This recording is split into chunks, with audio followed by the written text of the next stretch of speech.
माढा विधानसभा मतदारसंघातून राष्ट्रवादी अजित पवार गटाचे आमदार बबन शिंदे हे पुन्हा शरद पवार गटात येण्यास इच्छुक आहेत। मात्र पवार पक्षाच्या कार्यकर्त्यांनी आमदार बबन शिंदे यांच्या उमेदवारीला आणि पक्षप्रवेशाला विरोध केला आहे। आमदार बबन शिंदे हे शरद पवार गटात येणार असतील तर आम्ही दुसऱ्या पक्षात असू असा थेट इशारा माढ्याचे पवार गटाचे नेते संजय कोकाटे यांनी दिला आहे।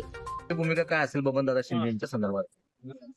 पवार साहेब हे राजकारणातले पांडुरंग आहेत आणि मंदिरामध्ये खाते पिते सगळे जात असतात। आशीर्वाद कोणाला द्यायचा ते पांडुरंग ठरवत असतात।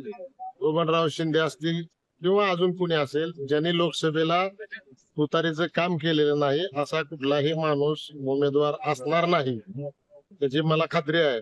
आणि बबनराव शिंदेचा तर प्रश्नच येत नाही, कारण ज्या दिवशी प्रवेश केला त्याच दिवशी मी सांगितलं की माझा कुठल्या पक्षामध्ये राहायचा हा विषय माझ्याकडे नसतो तर बबनदादाकडे असतो।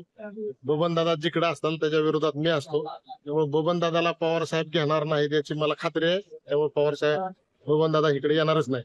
जर अंतिम तडजोड झालीच तर मी पक्षात नसेल ना, तुमचा विरोध आहे बबनदादा? 100% तुतारीकडे आले तर मी तुतारीत नसणार।